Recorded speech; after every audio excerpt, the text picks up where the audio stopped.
Today's program will discuss what you should do if you come across an active shooter emergency situation. Our speakers, which is Shelton Police Department's Lieutenant Mike Fiola and MACECOM 911 Deputy Director Mary Ranzier, will walk you through what to do, what not to do, and how you can call on them in an emergency situation. So Lieutenant Fiola, prior to starting with the Shelton Police Department in 2003, he served as a reserve police officer in Chehalis, and later with the city of Tenino. He was promoted to police sergeant with Shelton Police Department in 2013 and was named lieutenant just this last May.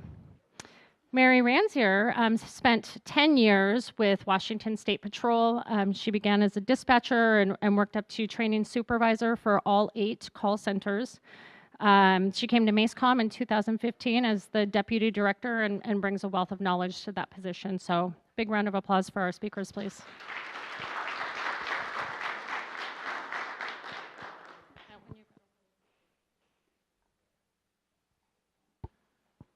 Good afternoon. Good afternoon. I'm probably not going to use this. Can everybody hear me in the back? Heidi Okay. says you have to use it. I got to use it. Okay. You don't have a choice. Fair enough. My name is Mike Fiola. I'm with the Shelton Police Department, as Heidi said. Glad to be here. The only thing I'd add to that is where I got the little expertise for the active shooter stuff is I did SWAT for 10 years. Prior to that, I served in the United States Marine Corps. So I have a little bit of background with it, so I promise you we're not going to just throw garbage at you. It's going to be good stuff. So. And I'm going to talk more about the kind of introducing what an active shooter is, and then at the end, Mike's going to go through police response, and then I want to really talk about what 911 does and what we need from you, the 911 caller, because that's really the most important part in how emergency services gets notified of an incident that's going on. So, and I know when we talk about active shooter, a lot of people think school, right? Obviously, because, in Florida happened yesterday, and it was a very unfortunate event. But active shooters do happen in businesses as well, and so that's why we're here today, is to kind of gear it more towards the commercial side and make sure that everyone is, you're so sweet, make sure that even businesses are prepared and have an action plan and are preparing in advance for such a critical incident. They move fast, they're over quickly, and we want to make sure everyone gets out of it as safe and intact as possible. So before we move on, when I say the word active shooter, what comes to mind? Anything specific? What do you think it is? Heard something. Huh? Firing a gun. Okay, yes, guns are involved usually. That's good. What else? It's in public. Yeah. That's kind of a scary thought that people are just walking around with firearms and could potentially just kill you while you're at the mall or grocery shopping or at your insurance company or wherever. So it's important, like I said, that everybody be prepared in any situation.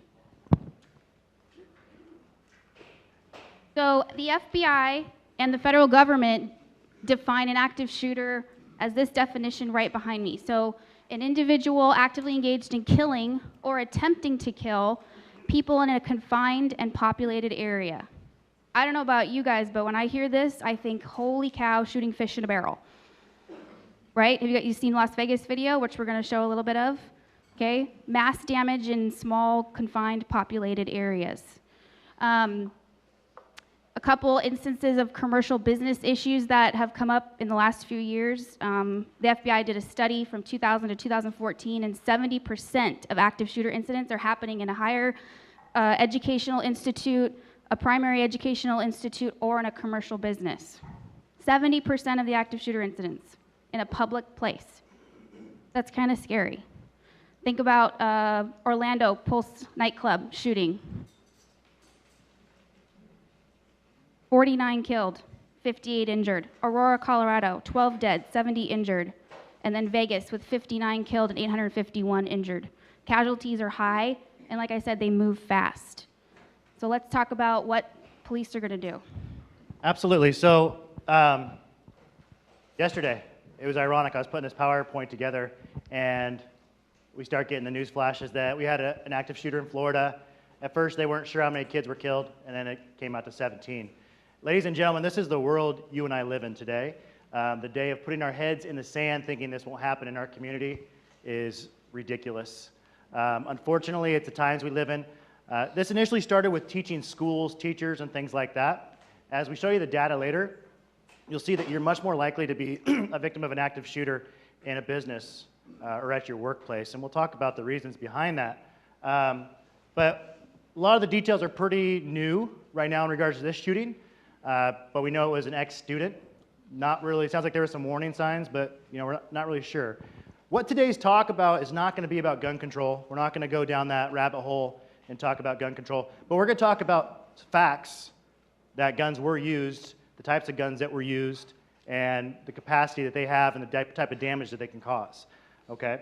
So this next slide is going to be about just a couple seconds. This is from a classroom in Florida yesterday. So imagine your kids in their high school, they're in their civics class, and all of a sudden this happens to them.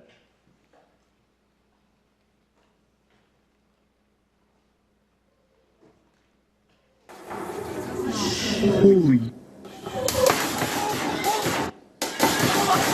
Oh my God!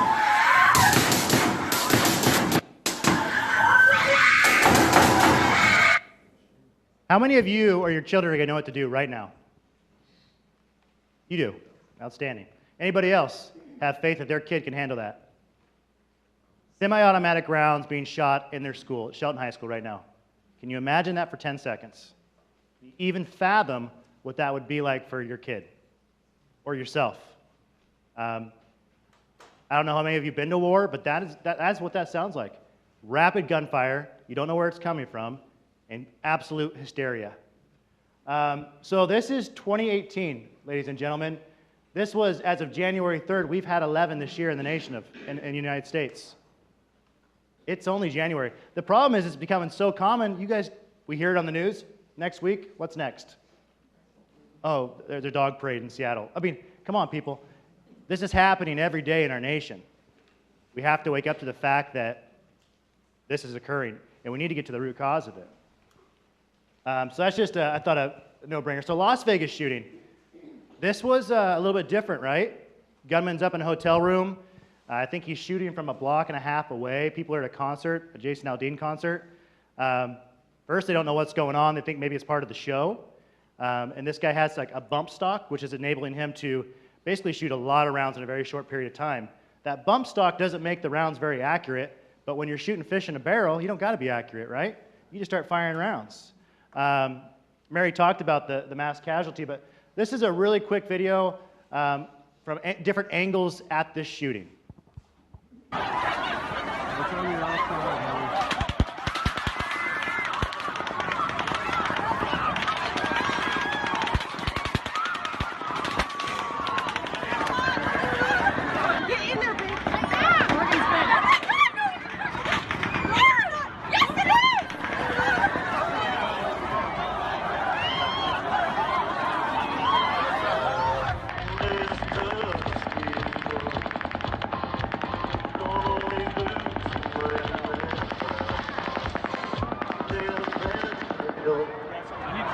No one knows what's going on, right? They're just hearing these sounds. Even the concert singer doesn't know what's going on.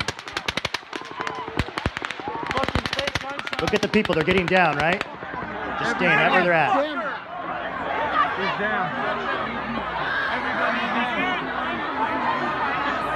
Let's go! Babe, you're okay. Let's go. We can't go yet. So we can't go yet. We can't go yet. We can't go yet. Somebody said, let's go. The person who said that was right. There's people everywhere. I was videotaping it, and all of a sudden, hear in the background something that sounded like fireworks. And then all of a sudden, you hear the music on the stage stop. Jason stopped singing. And then the lights on the stage went off. Hey, bud. Hey, right now, we need your truck. We just need to get people over to the hospital, okay? Okay, go ahead. Put them all in the back. Okay. Put them all in Can you pull over towards the side over there? You know what? This person right here. Hold up, hold up. Unfortunately, tragic events makes normal people do amazing things.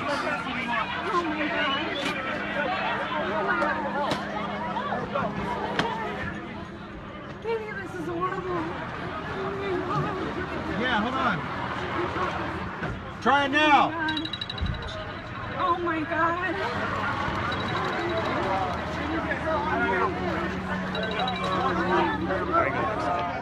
Through investigation and response, we determined the So before we move forward on that Vegas one, you know, that was a little different. We hadn't seen that.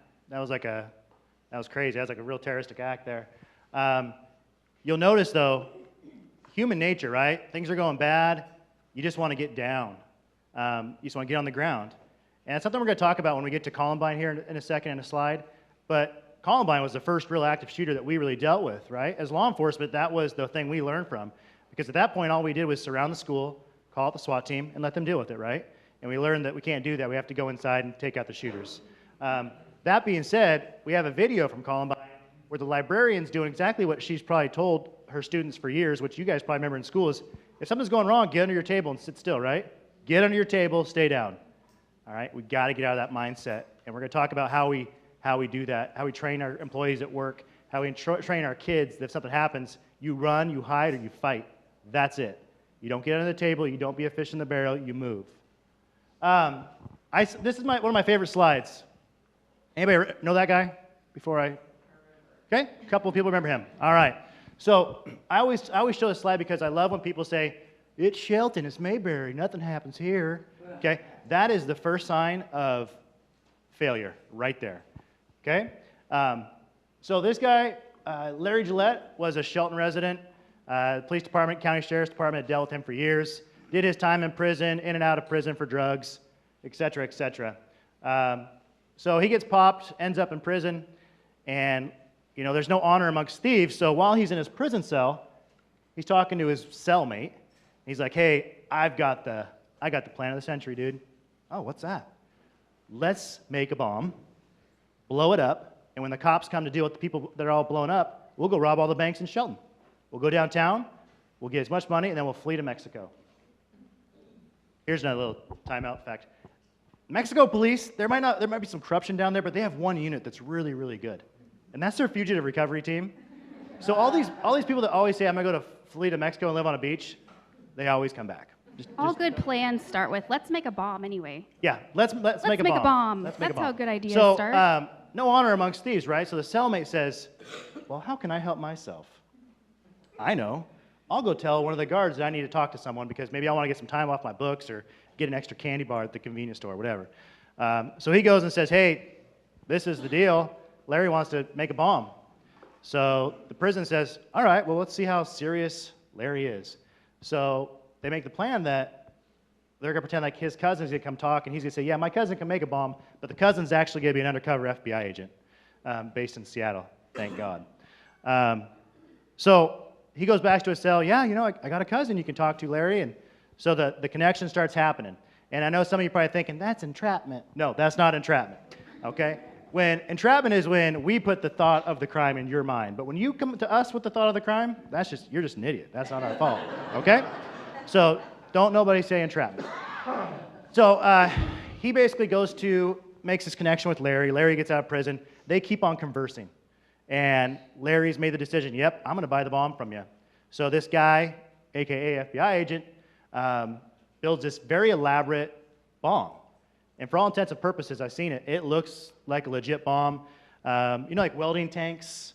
Okay, so it was like that, several of those. It had a plunger. Now, I want you to remember that part, the plunger part. It's very, very important.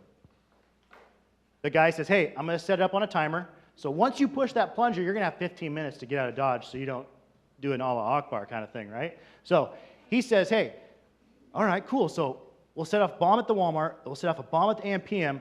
The first responders are going to be absolutely inundated. Fire department's going to be busy.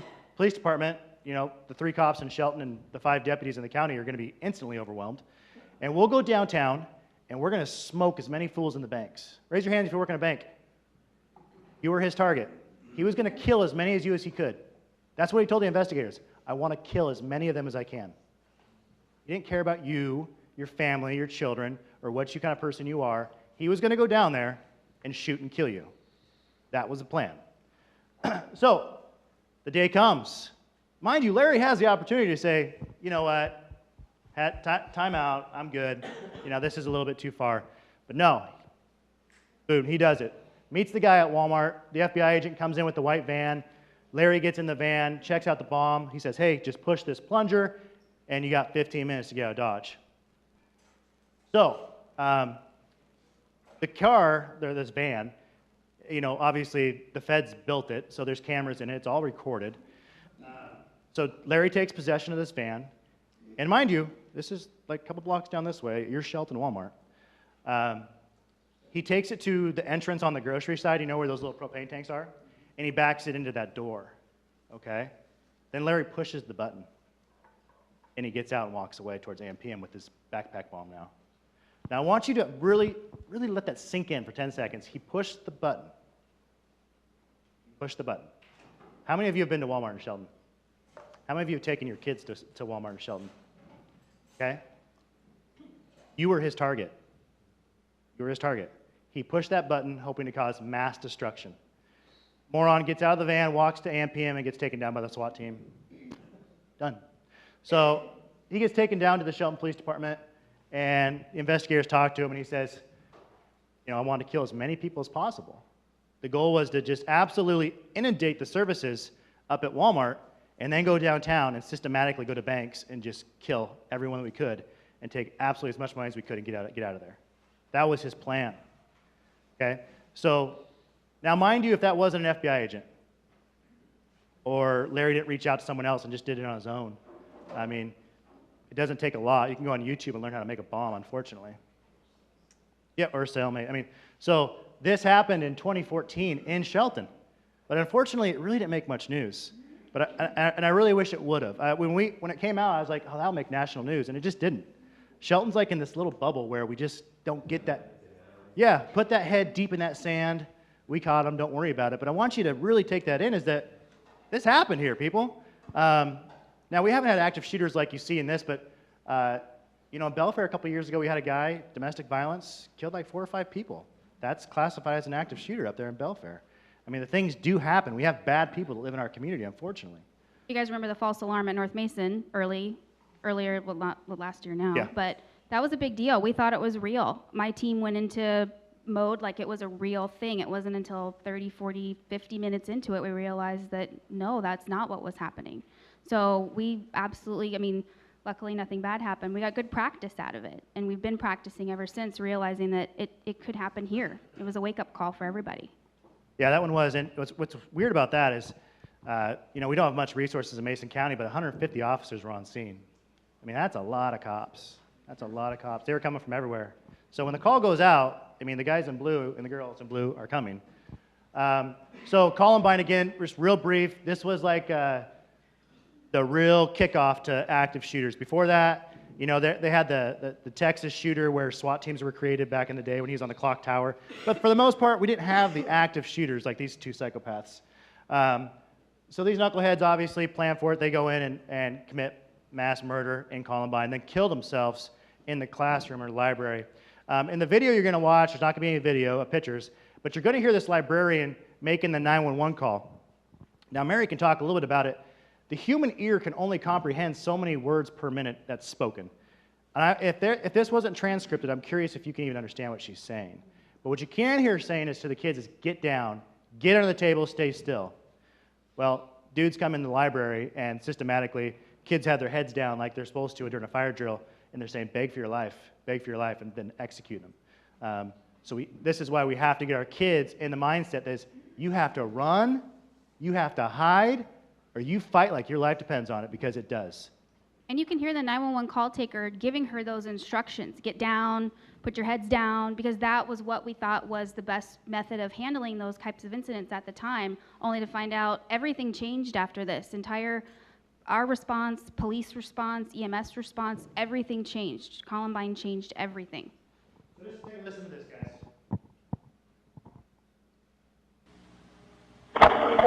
Jefferson County 911. Yes, I'm a teacher at Columbine High School. There is a student here with a gun. He has shot out a window. I believe one student. I've been Columbine High School. I don't know what's in my shoulder. If it was just a last beat or what. Okay, has anybody been injured, ma'am? Yes. Okay. Yes. And the school is in a panic, and I'm in the library. I've got students down under the table, kids.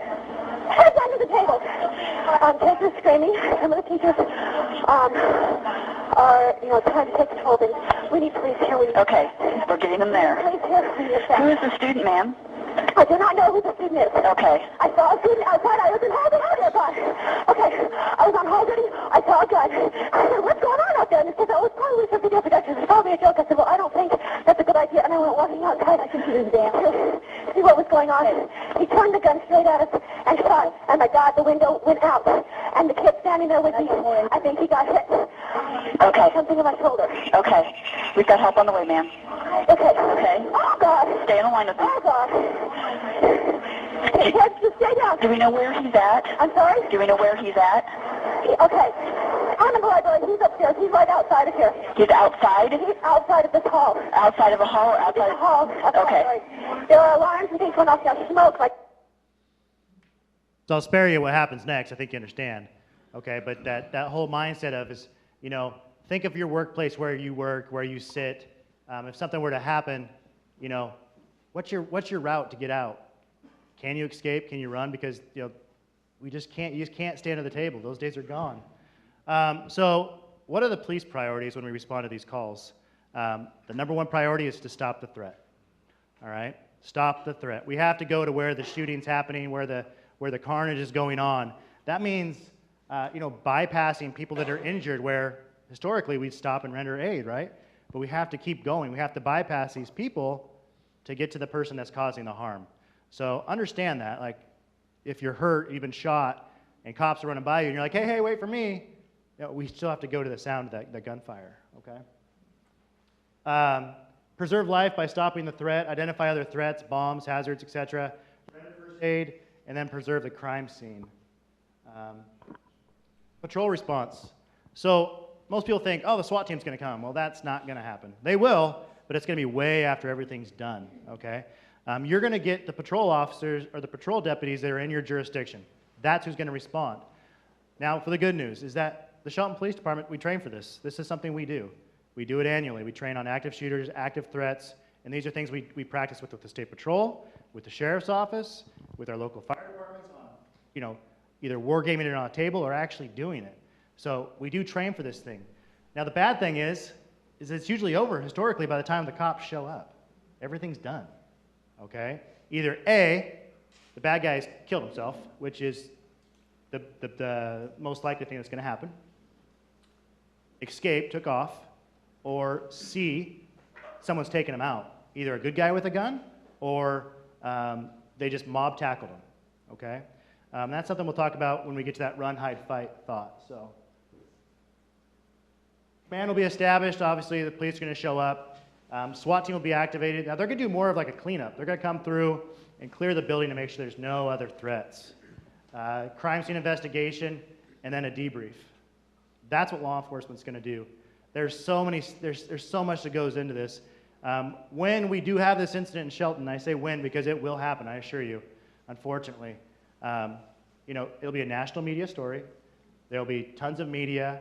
The police department's going to be completely inundated, but we train for it. Hopefully we never have to use it, but unfortunately it's something we do train for. We talked about locating and engaging the suspects. We're bypassing the injured people, going to the sound of actions.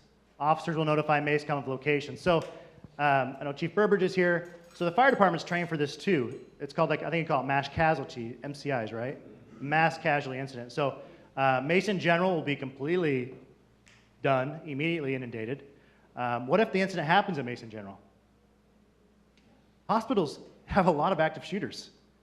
It's just a fact. So those guys train for that too. Next slide. All right, so these are mass shooting incidents per 5 million residents. Washington, luckily, is not too red. The darker red ones there's more shootings. Not sure why. Staying out of Louisiana? Yeah, I'd stay out of Louisiana too. So this is kind of interesting, right? We think of active shooters, we think of like school shootings. School shooting is like 24%. Businesses, you, are 45.6% more likely to have an active shooter at a business. Now, why would that be? Disgruntled employee. What else? Irate customers, somebody with a mental illness, and they get access to a firearm. What else? Domestic violence. Domestic violence is huge. So if you're a manager or a business owner and you have employees, and one of your employees is going through a really nasty divorce or a breakup, and she's done everything right. She's gotten the restraining order, she's moved, she's changed her number, everything to keep herself and her kids safe, right? But where does the bad guy know she has to be Monday through Friday, 8 to 4? She's got to make the money, right, to provide for herself and children, and that's why we see it at businesses and workplaces. And when they come in, they just don't go for the one they want. It's usually whoever else is in the area too. So those are things to think about. Have policies in place where your employees can reach out to you and say, hey, I'm in a bad spot. If anybody sees Billy Bob show up in the parking lot, immediately lock the doors and call 911. There's no reason for him to be here. And you got to have that trust with your employees and your supervisors and things like that. So, who benefits from active shooters? Well, I thought so too, but I'll tell you who benefits is people that sell guns. This is a spike. Every time we have an active shooter, the gun dealerships, boom, boom, boom, boom, everybody starts buying guns. Why? Because they're going to take our guns away, right? So let's go buy AR-15s and 50-round clips and things. This is what we see. It's a fact. Because they're afraid. Might be that they're afraid, absolutely. Fear's a big motivator. Fear is a big motivator. But who's making money? I say follow the dollar, but that's just my opinion. Either way, they're making money off it when things like this happen. So something to think about, just food for thought. I'm taking that slide out. I like that slide. I know really you don't like care. that slide. All right. So how is public safety going to know that an active shooting incident is happening in your place of business? We're going to call 911, right? Everybody knows from kindergarten up, even younger, to call 911 for an emergency in this country. And if you don't, then I'm wondering what's wrong, what's going on. So please tell me you all know to dial 911 or teaching your kids the same thing, right? Do you have your addresses posted in your workplace? Please nod, okay? Because if I'm asking where you're at, where is this emergency occurring, what's the location you're more likely to tell me? The name of the business. I've had people give me their home address. Absolutely. So if you have it posted somewhere, practice all those things. I've had people who, in an emergency, they called 411 a lot, 411, 411, would dial 411 instead of 911 because it was muscle memory at that point. So the more you can practice or post information to make it easier for your employees, the better. So in this county, your 911 calls come to MACECOM, Mason County 911. We are the dispatch center and the call receiving center for all emergency services in this county. I have 15 dispatchers that work the floor. My minimum staffing is 3. So think about what Mike just said about 150 officers responded to North Mason High School. I had 3 dispatchers working, taking all those 911 calls, talking to all those officers, all those ambulances, all those resources. 3. So I have some pretty amazing people that work for me personally. Just gonna brag for a second. We dispatch for 4 law enforcement agencies, 13 fire districts, and 1 private ambulance company. Our call volume in 2017 was a little over 120,000 calls for service. That's a lot. But we can easily be, like Mike said, overextended and inundated in an emergency. So when you're calling 911, what's the first thing my dispatcher's gonna ask you? What's the nature of the emergency? Okay. So they're going to ask you, what are you reporting? Why would I want to know that first? Who to call out. Okay, I need to know what we're going to, what's going on. What's the next thing they're going to ask you? Where? Now, this location thing has a lot. Has anyone been watching that N911 show on Fox? You and I are going to talk later. Okay, well, there was some debate about the where versus what and what should we ask first. But the location is really the most important part because I can't send help to you if I just have a license plate number. I can't send help to you if I only know that there's an active shooter. So the location is just, if not more important than what are you reporting. And location has a lot of different components to it. I not only need to know where is the shooting happening, what other locations do I need to know? Where are you in the building? Where is the caller calling from? Where are they at? What else? Where the shooter is. What else?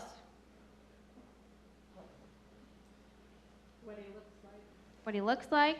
I need to know where the other people are. where injured people are. Chief, you can't answer. You know the answer. You can't answer. I'm testing people, Heidi. Jeez. All right. But yeah, I need to know where the injured people are so that I can tell aid where's the safest place for them to stage. I have to tell law enforcement where's the safest place to go. And I have a constant balancing act of your safety versus their safety. I'm constantly having to balance that.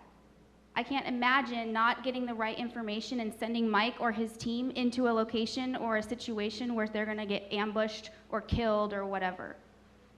And that's why our instructions on the phone are gonna be just what he has said so far, which is run, hide, fight, because we need to get you out and away from the threat as soon as possible. The other things we need to know are type of weapons, if you saw it. If not, did you hear it? Because an automatic weapon sounds like what? Like a helicopter, firecracker, like pop, pop, pop, pop, pop, pop. Pop. Whereas another type of weapon sounds like what? Pop, pop, pop. So they might ask you, what did it sound like? Did you see the weapon? What color was it? How many people? How many shooters? Do you know them? Is it a workplace violence incident?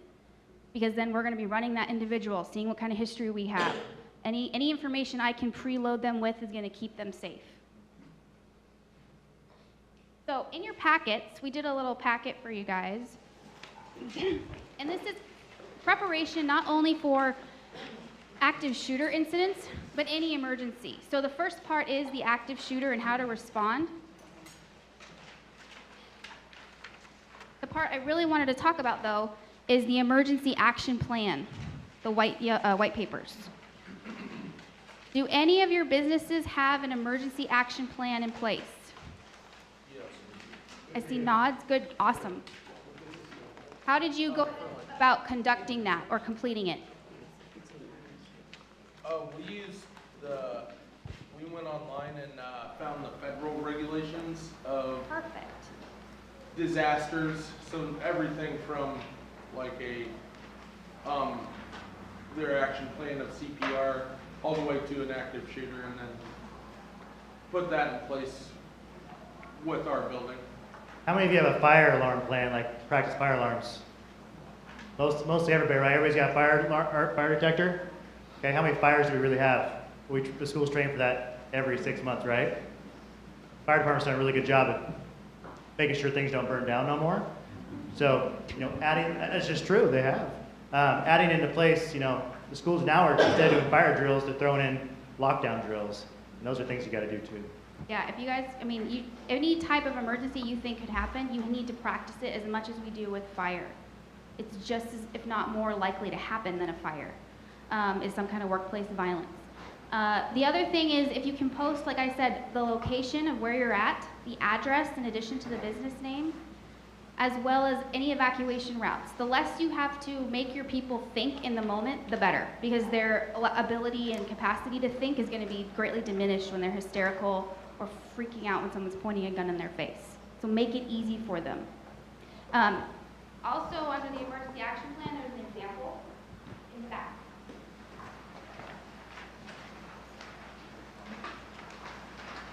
I would encourage everyone to check out ready.gov/business, which is where we got this template from, and look at the template and think about all these different pieces. What kind of emergency is going to dictate what kind of response? If there's a tornado, which would be weird here, it has happened, are you going to evacuate?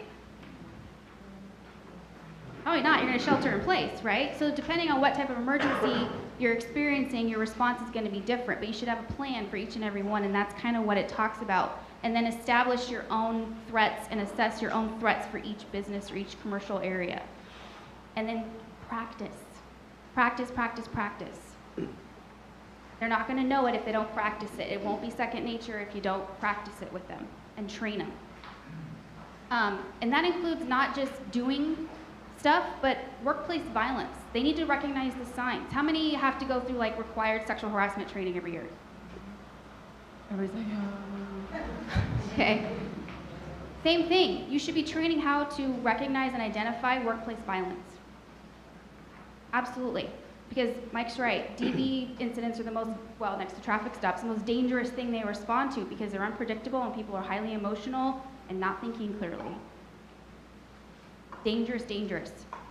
And then you guys need to have a plan on how to recover, which is the very last page of your packet. How are you going to recover from an emergency? How are you going to continue to have your business run? How is your continuity of operations going to move forward? And think about also what strengths do you have at your disposal in your business already? Do you have people who are first aid CPR trained and could render first aid to your clients or your customers? Yeah, maybe?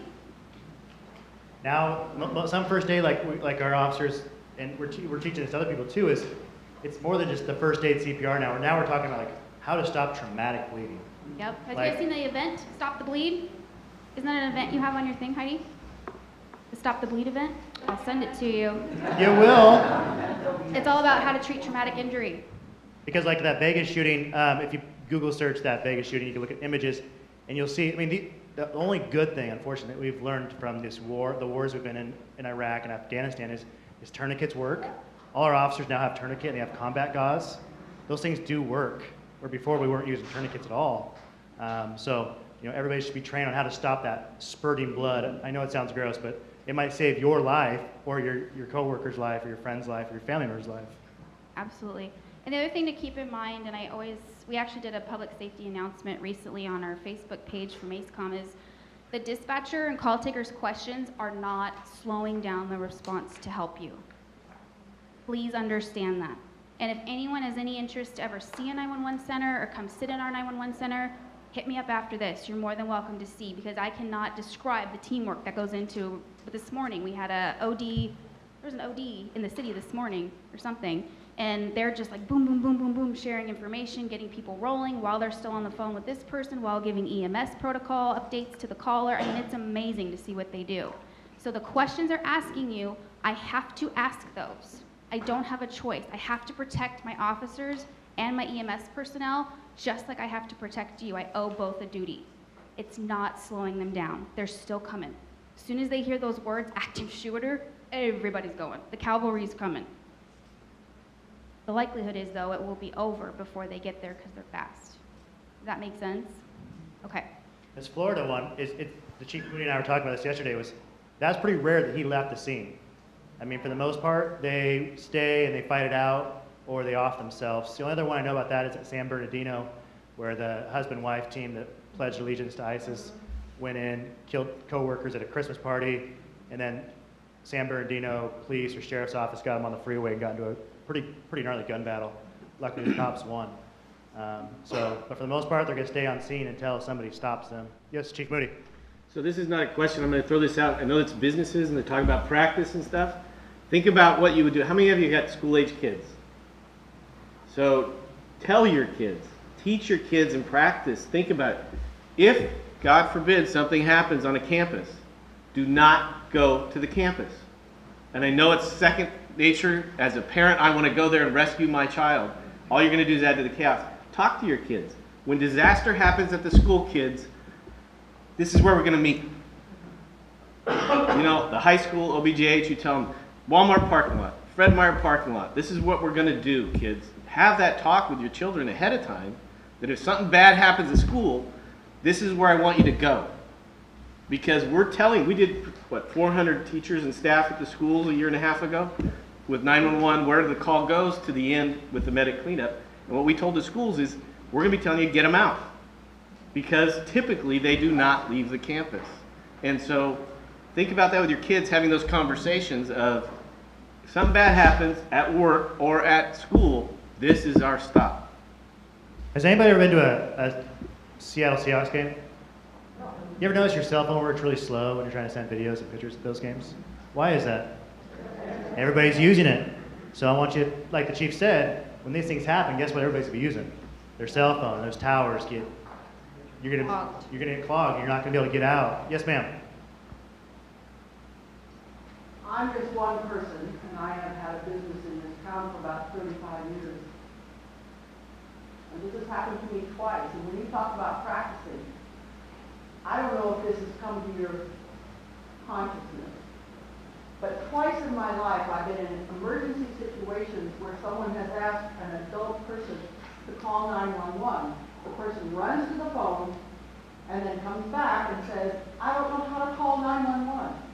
I know that they know how to do that, but under the stress of an emergency, it happens. It happened to a gal who worked for me, and I had an insane man come in to my salon and started hassling my customers under the driveway. Yeah, it's called lizard. I had to get in his face, and I told her, call 911, and she ran to the phone, and then she came back and said, I don't know how to call 911. And the guy turned to her and says, you just dial 9 and then 1 and then 1. She makes a valid point, guys. I'm telling you, when things hit the fan, the brain goes to lizard brain. Big, gross motor skills. Fine motor skills are now gone. Yep. And she's absolutely right. And the only way you work through that is through practice, training, and things of that nature. Because you're right. You're going to have people in your office that go code black. What I mean by that is the catatonic. They're going to sit there and not move because they can't. Their body's gone into shock. Then you're going to have people that maybe have had a little more experience, and they're going to be moving and trying to grab people. It just takes training and practice. I forget which philosopher said it basically, to make something muscle memory, you got to have over 1,000 hours of training doing it. Yep, absolutely. Yes, ma'am. So I'm the director for Shelton Preschool. So my concern is I feel like I have two different kind of levels. One, I have to train my staff, right, to fight, right? Yep. But my concern is I can't talk to the children about money. What am I supposed to do with them? I mean, do I release 4-year-olds out into the wild? I mean, that's my concern, right? Right, and those are things that you have to think about, absolutely, because their capacity is much lower for information and for remembering and for skill, for what can they do. I've told my preschooler that if something happens or a bad man comes in with a gun, because she knows mommy works with the police, and it's not a police officer, that she needs to run, hide, or fight. And I've even told my 7-year-old, I don't care if you have to throw books at the person before you run. Do what you got to do to protect yourself. So, I mean, we're trying to develop a protocol for that. First, we have to know protocol for everything. Including zombie apocalypse. It could happen. But I have concern because I do know that we're not supposed to go and hide together anymore, right? But my other concern is what do I do? I'm thinking about the reality of I've got this person coming and shooting, and I've got 4 of those that are directed at the state. So they can't make that decision. Yeah, so basically it's like I tell people that my teachers at hospitals is you're responsible for those people that can't make those decisions for themselves. Yep. So you can't really come to the 4-year-old and say, hey, somebody's going to come in here with a gun. I mean, you just can't do it. Right. But you can practice, okay, bad guy drill, and we all practice running certain ways. Or so should we be running then? Yes. Absolutely. Yes, absolutely. No, Oh. not unless running is not an option. That's fine, yeah. And we're gonna watch a video, and basically, if we have the opportunity, if a guy came in that door right now and started shooting, none of us had guns, I would say we all run that way.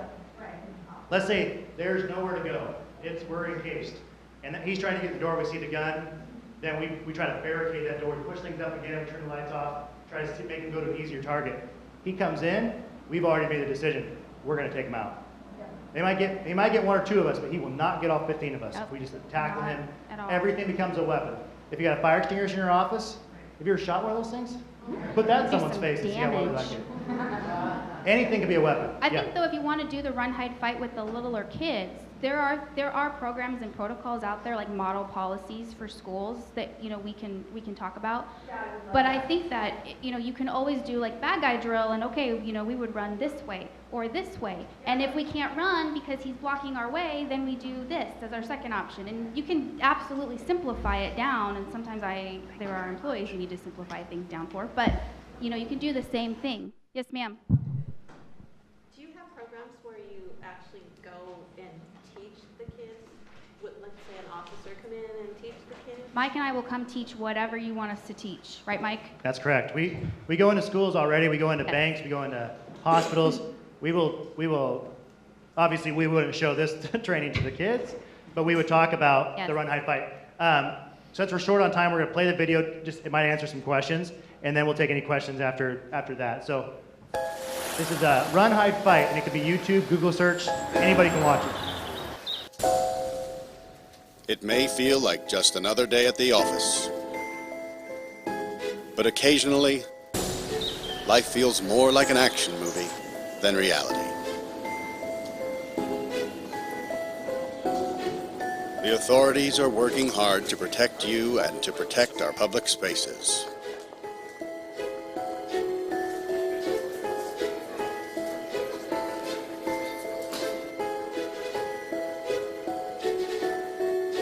But sometimes bad people do bad things. Their motivations are different. The warning signs may vary, but the devastating effects are the same. And unfortunately, you need to be prepared for the worst.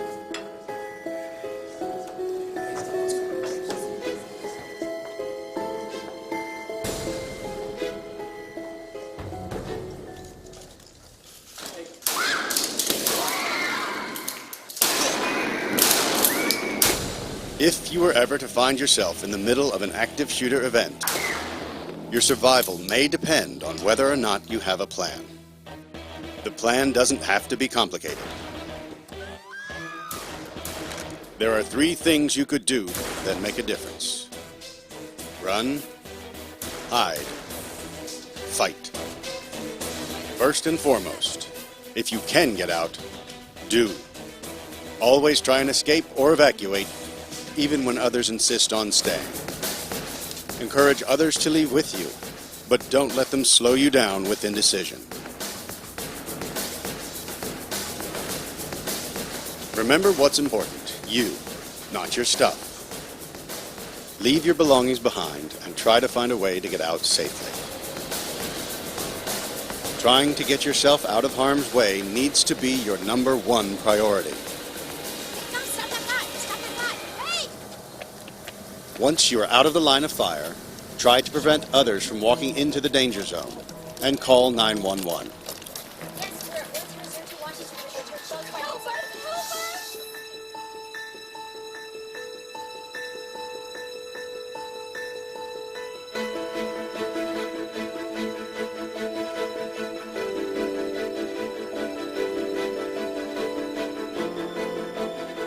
If you can't get out safely, you need to find a place to hide.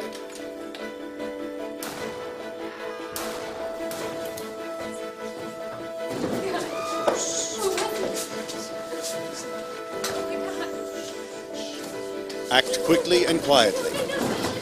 Try to secure your hiding place the best you can.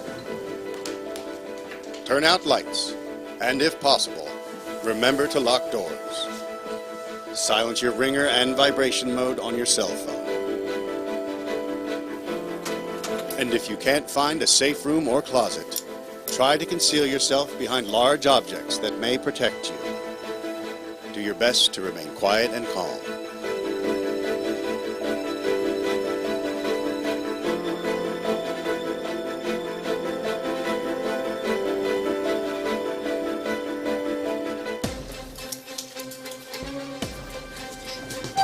As a last resort, if your life is at risk, whether you are alone or working together as a group, fight. Act with aggression. Improvise weapons. Disarm him. And commit to taking the shooter down, no matter what.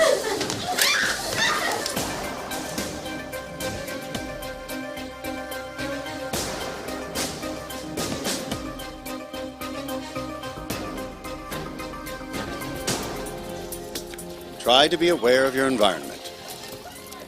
Always have an exit plan. Know that in an incident like this, victims are generally chosen randomly. The event is unpredictable and may evolve quickly. The first responders on the scene are not there to evacuate or tend to the injured. They are well trained and are there to stop the shooter.